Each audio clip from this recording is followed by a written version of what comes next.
Bonjour à toutes et à tous.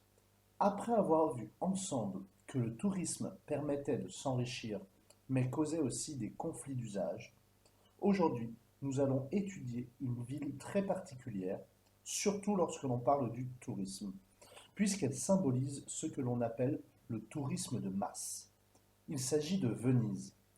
Cette vidéo est donc à voir après que vous ayez vu et travaillé sur le reportage sur Venise et après que vous ayez complété le tableau suivant. Venise est située au nord-est de l'Italie. C'est une ville sans voiture, pour la simple et bonne raison qu'il n'y a pas de route, mais des canaux, des cours d'eau creusés par les êtres humains. Les gens ne se déplacent donc qu'à pied ou en bateau. Cette ville est située dans une lagune que vous pouvez voir ici en photo. Le site géographique en lagune de Venise ainsi que ses bâtiments et canaux en font un lieu très touristique. Cependant, ce tourisme à outrance pose problème et certains habitants s'y opposent fortement. En effet, la ville est submergée par les touristes. On ne compte plus que 59 000 habitants dans la Venise historique, contre environ 83 000 touristes par jour.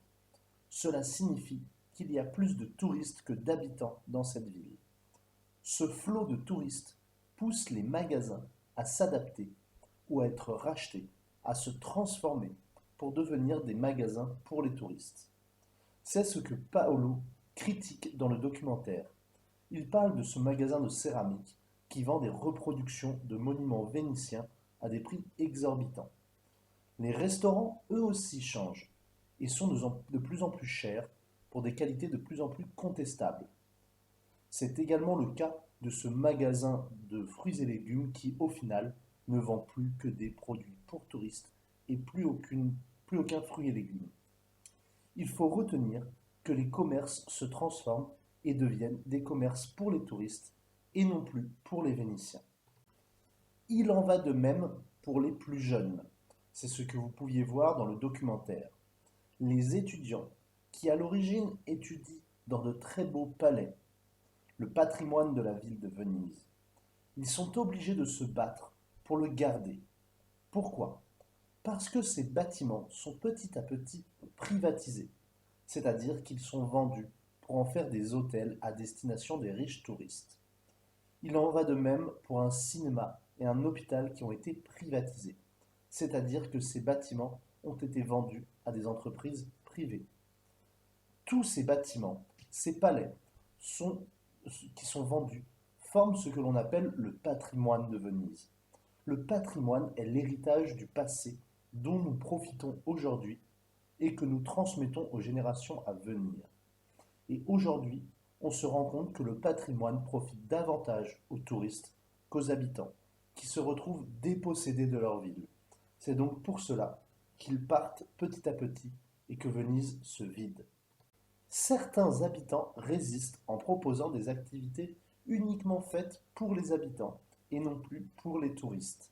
C'est le cas de Lorena dans le reportage qui propose des cours de danse.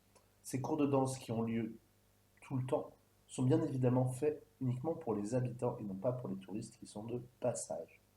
Venise est devenue une ville touristique car les industries du pétrole qui dans le passé faisaient la richesse de la ville ont disparu. Elles ont été délocalisées. On retrouve maintenant des friches comme vous pouviez voir dans le reportage. Il a donc fallu trouver une nouvelle source d'argent. Le tourisme a donc été mis en avant, notamment avec l'initiative du maire. L'aéroport a été agrandi, des hôtels se sont développés pour trouver une nouvelle façon de gagner de l'argent. Cependant, on se rend compte que ce tourisme détruit totalement la culture des Vénitiens, à tel point qu'aujourd'hui on parle de Venise comme une ville musée, c'est-à-dire en fait une ville morte, une ville sans culture, où il ne se passe plus rien, c'est uniquement une ville qu'on vient visiter. On parle à ce propos d'un tourisme de masse. Le tourisme de masse, c'est une forme de tourisme poussé à l'excès, qui gêne la vie des habitants. Venise est donc un exemple parfait de tourisme de masse.